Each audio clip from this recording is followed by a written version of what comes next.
Cinta Jatalitong dengan NIM A1Q1232021 dan teman saya Dania Masrinaka dengan NIM A1Q1232029 sebagai konselor. saya sebagai klien. Nah guys, di sini kita akan melanjutin dari tahap penafsiran dan penjajakan kemarin, yaitu tahap pembinaan. Stay tune ya. Bye-bye. Halo Mbak, apa kabar? Bagaimana perasaan kita setelah melakukan proses konseling kemarin? Perasaan saya senang ketika konseling kemarin. Jadi Mbak di sini tuh senang kepada saya karena saya sudah memberikan beberapa masukan, solusi mengenai permasalahan Mbak kemarin. Bolehkah saya meminta Mbak untuk menilai saya sebagai konselor? Seperti apakah itu Mbak? Boleh Mbak ceritakan atau menjelaskan? Saya senang dapat melihat mahasiswa saya itu tidak langsung menjawab saya kayak udah kamu itu salah, ibu mendengarkan cerita saya, mendengarkan cerita saya, jadi saya senang ketika Oke, jadi Mbak senang. Jadi perasaan Mbak itu setelah mendengar masukan dari saya, apakah ada perubahan yang ingin Mbak lakukan? Ada. Oke, ada ya. Jadi kita lanjutkan saja ke pembahasan kemarin. Jadi apakah Mbak itu sudah mulai merasa ada kemajuan dalam sisi konseling kemarin?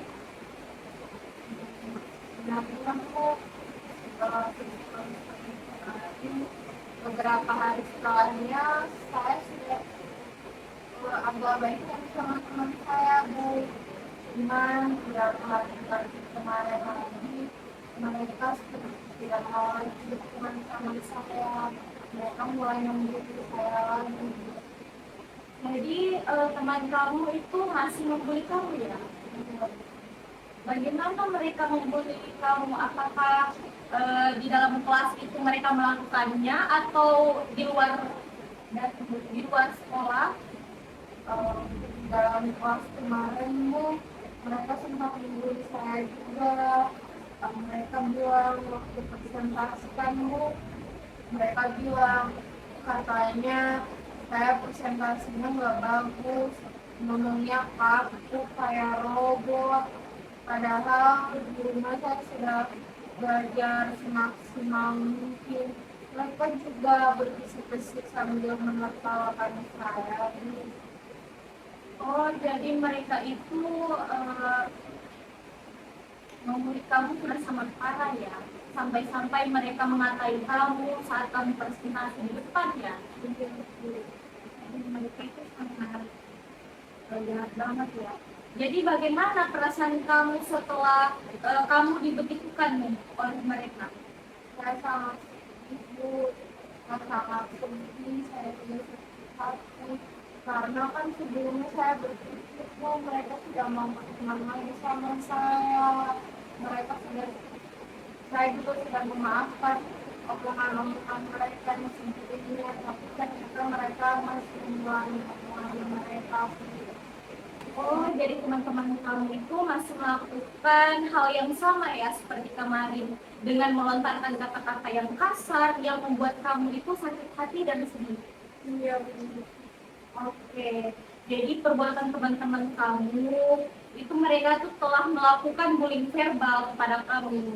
Jadi bullying verbal itu seperti melontarkan kata-kata yang kasar yang dapat membuat si korbannya ini atau orang lain ini merasa sakit hati dengan perkataan mereka. Sedangkan ada juga namanya bullying nonverbal.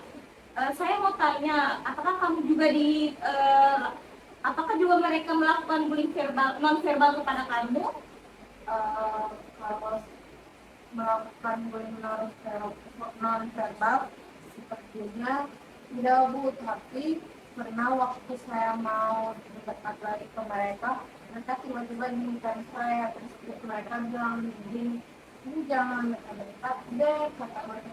Kita nggak begitu, yang nggak pintar, kita butuhnya yang pintar, yang otaknya nggak lalot gitu. Nggak kayak itu juga Bu dengan saya. Oke, kalau setengah tahun ibu ya, bullying verbal itu dia itu seperti kayak kekerasan yang dilakukan oleh pelaku, seperti kayak dia memukul, menendang, intinya ada mungkin bekas-bekas yang diberikan oleh pelaku, itu namanya bullying nonverbal, dan itu biasa bisa ditindak lanjuti lebih lanjut karena itu sudah merupakan kekerasan yang menurut ibu juga itu sudah tidak melewati batas ya. Jadi teman-teman kamu itu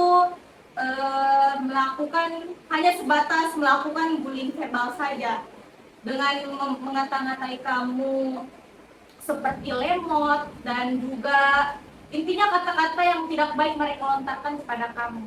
Begitu ya nak? Apakah saya bisa meminta nasihat Bu? Nasihat ya? Oh iya, nasihat apa itu? Supaya bagaimana ke depannya saya sama teman-teman saya, apakah saya harus bersikap sama juga seperti yang mereka lakukan kepada saya, begitu, supaya mereka juga merasakan apa yang saya rasakan. Oke, jadi kalau menurut Ibu Diana, kamu jangan melakukan hal yang sama seperti mereka, karena itu merupakan perbuatan yang tidak terpuji. Ya, sebaiknya kamu bersikap apa adanya saja kepada mereka. Kalau kamu menerima juga sebenarnya bagus, tapi gimana ya? Menerimanya itu jangan dengan ikhlas lah. Mereka lakukan itu ke kamu, tapi jangan kamu memberikan juga perlakuan yang sama seperti mereka. Karena itu ada konsekuensinya, nah itu dapat membahayakan kamu juga dan teman kamu. Dan kalian itu sama-sama akan merasakan hal yang tidak baik begitu. Oke. Iya Bu, terus Bu kadang saya berpikir kayak apa saya ikutin aja ya perlakuan mereka sama saya. Kayak saya bilang ke mereka, kamu tuh juga gak sepintar itu kok. Kalau mau diukur dari kepintaran juga lebih pintar aku. Tapi kenapa mereka selalu ngata-ngatain saya? Kenapa? Saya kan juga manusia gitu ya Bu, punya perasaan, tapi mereka itu nggak pernah pikirin perasaan saya. Kalau dikata-katain gitu gimana, kan saya juga kira-kira kalau saya kata-katain mereka begitu juga gimana ya Bu? Nah, sebenarnya ibu tuh pahamin perasaan kamu. Sebenarnya kamu tuh juga marah, kamu jengkel dibegitukan oleh teman kamu. Tapi di sini ibu akan memberikan kamu penguatan. Sebaiknya kamu itu harus menerima saja apa yang mereka lakukan kepada kamu. Kamu jangan membalas dengan melakukan hal yang sama kepada mereka, karena itu merupakan hal yang sangat negatif dan sangat tidak bagus untuk kamu dan teman kamu. Nah, kamu harus sabar, harus kuat. Kamu jangan membalas perbuatan mereka seperti yang mereka lakukan ke kamu, karena itu perbuatan yang sangat tidak baik buat kamu. Oke, baik. Di sini saya akan membantu merumuskan tujuannya dulu ya. Jadi di sini saya akan membantu Mbaknya ini keluar dari circle pertemanan yang toksik dengan cara yang sehat, dan Mbak itu tanpa merasa bersalah ketika meninggalkan circle itu. Gimana Mbak, setuju? Ya Bu, saya setuju, karena saya juga capek ada di circle itu daripada saya dikata-katain terus kan. Iya, jadi dari beberapa yang saya rumuskan tadi, Mbak itu bisa, yang pertama, Mbak itu harus lebih giat dalam belajar agar Mbak itu menjadi lebih pintar, otak Mbak juga lebih berkembang. Maksudnya dia itu tidak lama lagi dalam berpikir gitu. Mbak bisa cepat menangkap materi yang diberikan oleh guru. Yang kedua itu Mbak harus punya niat dulu untuk bisa keluar dari circle itu. Mbak mungkin harus mencari teman yang baik, yang mungkin lingkungannya itu lebih sehat dan tidak lagi ada yang mengucilkan Mbak, yang mengata-ngatai Mbak. Dan yang ketiga mungkin Mbak itu harus terbiasa lebih mandiri dan tidak bergantung kepada teman-teman Mbak. Jadi Mbak itu jangan merasa sendiri. Mbak itu harus merasa Mbak itu punya diri sendiri. Mbak itu tidak boleh bergantung sama teman-teman Mbak atau circle-circle Mbak, begitu ya Mbak. Apakah Mbak setuju dengan tujuan yang saya berikan? Saya setuju Bu. Jadi saya harus mempunyai lingkungan baru yang lebih sehat, menjauhi teman-teman saya dan belajar lebih giat lagi supaya saya tidak dikatain lemot lagi. Iya, kamu harus melakukan itu dan kita akan melihat perkembangan setelah kamu melakukan tujuan ini ya. Jadi Bu, apakah sebaiknya saya jauhkan saja circle itu atau saya kembali ke circle itu Bu? Karena saya Bu, kayak saya ingin kembali ke circle itu, tapi di sisi lain saya juga ingin menjauhkan circle itu gitu Bu. Sebenarnya itu tergantung dari kamu. Nah, kamu bisa kembali kepada mereka karena kamu kan sebenarnya tidak enak ya, dan kamu sebenarnya ingin kembali kepada mereka karena kamu rasa mereka juga mereka itu baik kepada kamu dulu, tapi entah sekarang karena mungkin gara-gara kemarin permasalahan itu yang kamu dihina, itu dapat memberikan kamu ingin keluar juga dari circle itu. Jadi dari perasaan yang kedua itu, yang dari dua itu kamu ingin keluar atau kamu ingin kembali kepada mereka, perasaan mana yang paling dominan kamu ingin lakukan? Gitu. Kalau dari saya Bu, saya sangat ingin keluar karena kalau saya berpikir lagi Bu, apalagi semenjak kejadian kemarin yang mereka ngejek saya lagi tuh, kayaknya memang saya tidak bisa lagi berteman sama mereka Bu, karena kan sudah sempat baikan begitu Bu, tapi kan akhirnya mereka juga mengulangi perbuatan mereka lagi. Jadi saya berpikir kayak misalkan saya berteman lagi sama mereka, nanti ujung-ujungnya mereka pasti akan kembali lagi sifatnya begitu Bu. Mereka akan mengejek-ngejek saya lagi begitu. Mereka tidak benar-benar ingin berteman sama saya begitu Bu. Jadi saya berpikir saya lebih inginnya itu lebih menjauhi mereka saja Bu. Oke, jadi coba kamu pikirkan ya, kalau kamu ingin menjauhi mereka, bagaimana perasaan mereka terhadap perilaku kamu yang kamu buat kepada mereka? Apakah mungkin kamu merasa mereka itu akan menahan kamu atau mungkin membiarkan kamu saja untuk keluar dari circle itu? Kalau menurut saya Bu, sepertinya mereka akan membiarkan saya Bu pergi dari circle itu, karena ya begitu tadi Bu, mereka sudah tidak peduli, pasti mereka akan semakin mengejek-ngejek saya juga Bu. Karena kayak apa sih mereka berpikir kayak, untuk apa juga ada dia, kan dia nggak penting gitu, kan dia bodoh juga, lalot, atau jelek gitu Bu. Oh, jadi pemikiran kamu mereka itu sudah tidak akan menahan kamu, tidak akan menganggap kamu lagi sebagai teman, dengan mereka tidak menerima kamu lagi, jadi kamu berpikir untuk meninggalkan circle itu lagi ya? Iya Bu. Oke, di sini jadi Ibu dapat simpulkan dari pembicaraan kita tadi bahwa di sini kamu sebenarnya ingin keluar dari circle pertemanan kamu, tapi kamu masih punya perasaan ingin kembali kepada teman-teman kamu itu kan, karena kamu rasa kamu sudah lama berteman dengan mereka, terus kamu juga merasa mereka itu juga pernah baik ke kamu, jadi kan masa cuma gara-gara satu permasalahan ini yang kamu tidak ketahui apa penyebabnya, tiba-tiba kamu itu harus menjauhi mereka. Pasti kamu ada perasaan seperti itu. Ibu paham dengan perasaan kamu. Oke, baik. Di sini Ibu mempunyai satu media, yaitu media kertas HVS. Di sini kamu bisa mencurahkan isi hati atau isi pikiran kamu di dalam kertas HVS itu. Jadi tunggu ya, Ibu ambil dulu kertasnya.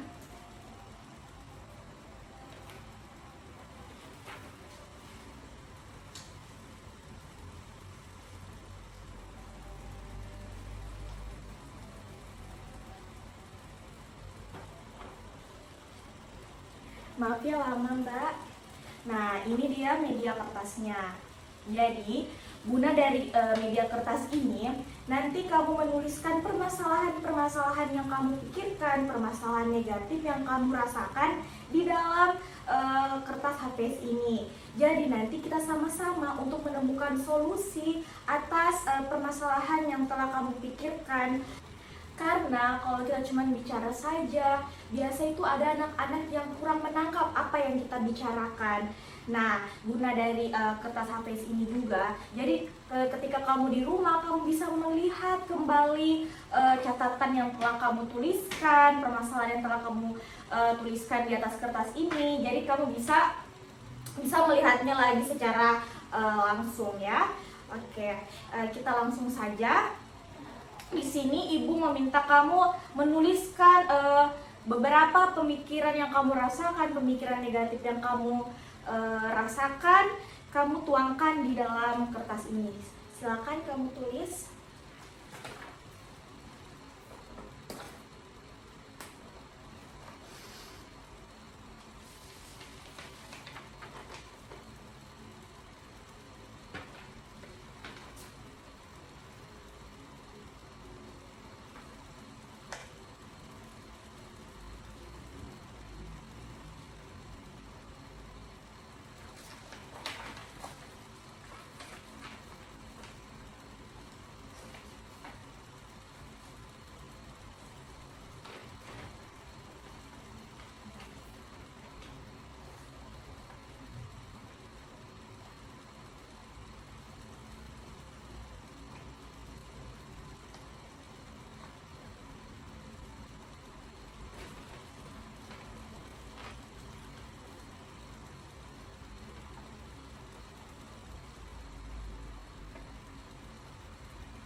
Sudah ya, oke. Oh iya, kita taruh dulu di sini tulisan kamu. Di sini saya akan mengambilkan satu media dulu ya. Tunggu sini.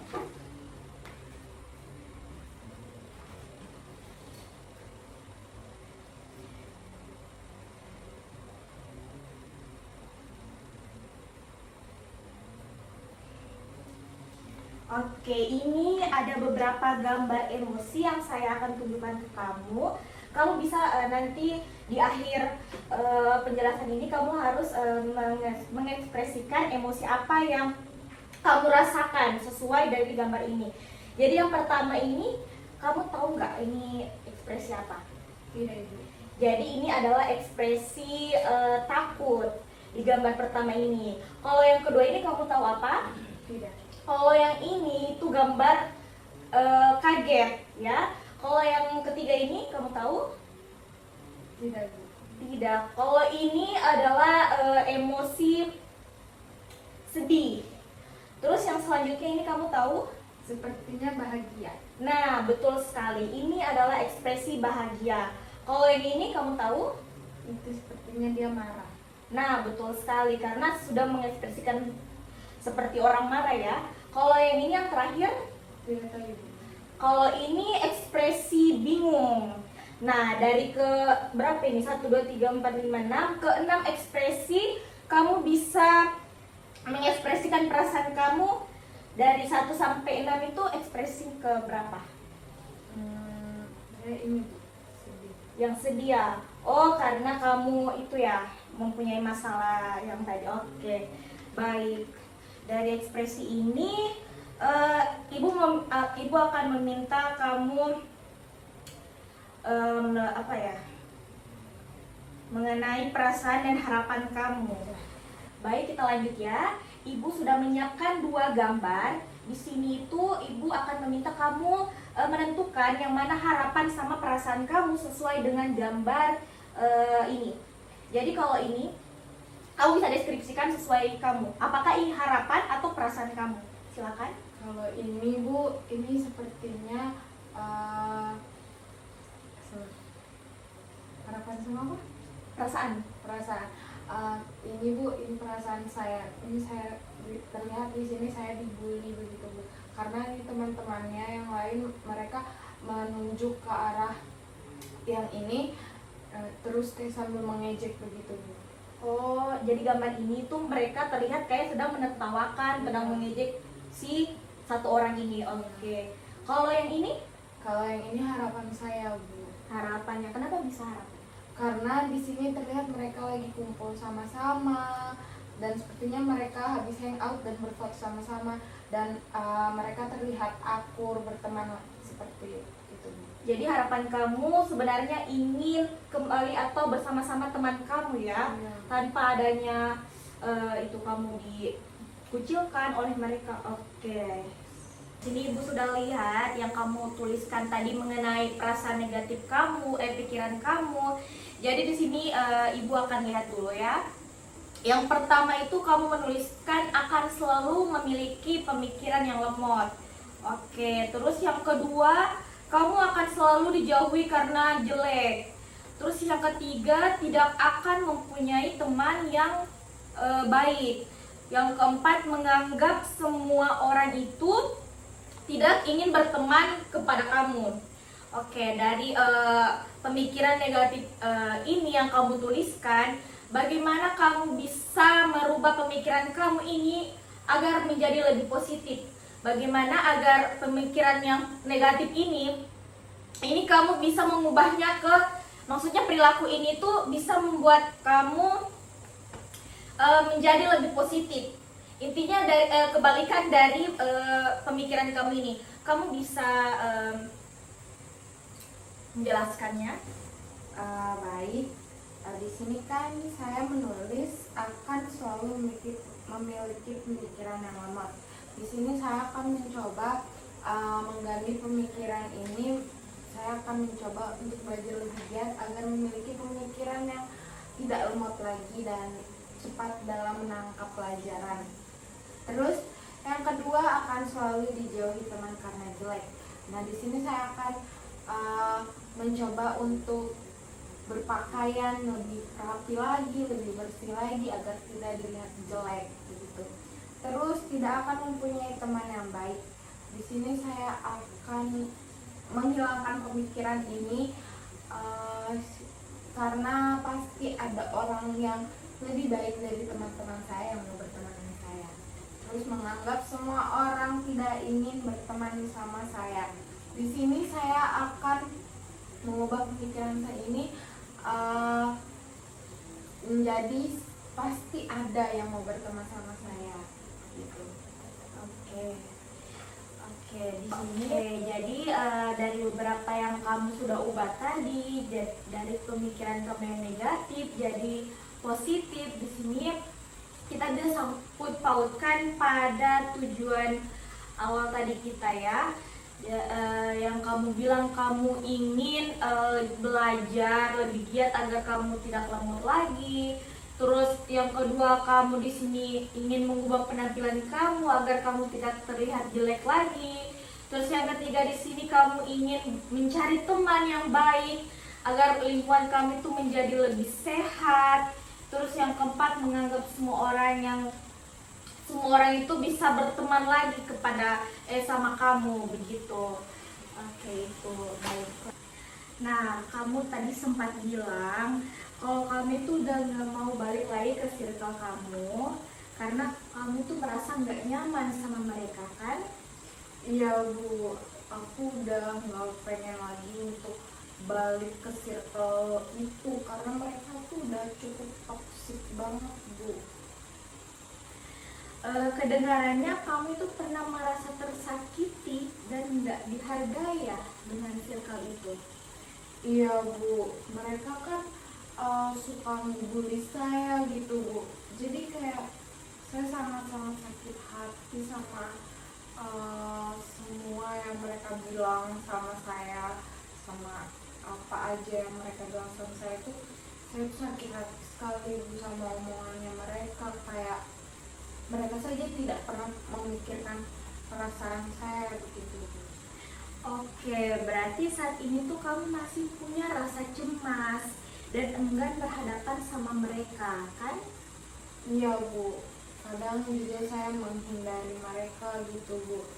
Kayak saya berpikir buat apa saya ketemu mereka kalau akhir-akhirnya juga nanti mereka bakal uh, menghindar gitu, atau mereka mendekati saya terus nanti akhir-akhirnya mereka bakal ngebully juga saya mikir kayak ih buat apa sih kalau saya dekat lagi sama mereka, nanti yang ada saya makin sakit hati lah, terus saya semakin uh, apa ya, kayak nggak bisa lagi punya pemikiran yang baik sama orang lain gitu. Oh, iya, saya paham nak. Jadi kamu ini pengen keluar dari circle yang toksik itu. Tapi juga kamu ini pengen belajar buat nggak terlalu takut sama lingkungan sosial kamu karena permasalahan yang telah kamu hadapi itu, kan? Iya ibu. Oh iya, sekarang kita buat kontrak ya. Untuk 2 minggu ke depan kamu coba melakukan latihan ini. Yang pertama itu kamu harus belajar lebih giat agar kamu itu memiliki pemikiran yang lebih terbuka lagi dan kamu itu tidak kelewat lagi. Terus yang kedua, kamu itu harus memiliki teman yang baik, mencari teman yang baik agar kamu itu hidup di lingkungan yang lebih positif. Terus yang ketiga, kamu itu harus merubah penampilan kamu itu agar menjadi lebih bersih, lebih rapi lagi, dan tidak ada lagi yang mengatai kamu itu jelek gitu ya. Oke. Oh begitu Bu. Jadi dalam 2 minggu ke depan mau dilihat progres apakah saya bisa sudah mempunyai teman yang baik, saya belajar dengan baik, apakah saya belajar dengan baik dan tidak lalai lagi, dan memiliki penampilan yang sudah jauh lebih rapi dan bagus gitu. Iya, nah, jadi kamu itu harus mengubah pemikiran-pemikiran yang negatif kamu, yang irasional kamu yang kemarin itu menjadi pikiran-pikiran yang lebih positif, yang lebih rasional, agar kamu itu menjadi lebih lebih baik begitu ke depannya. Oke Bu, nanti saya akan mencoba meskipun saya merasa agak deg-degan sedikit. Iya. Semangat ya. Ibu itu rasa kamu itu harus bisa mencoba semua itu. Kamu itu pasti bisa, nak. Kamu itu anak yang hebat. Baik Bu, terima kasih Bu. Iya, sama-sama. Kamu juga sudah melangkah sampai sejauh ini dan pasti kamu itu bisa melakukan apa yang ibu tadi bilang ke kamu ya. Terima kasih Bu. Iya, sama-sama. Sekian dari video kami, tahap pembinaan. Sampai jumpa di tahap selanjutnya.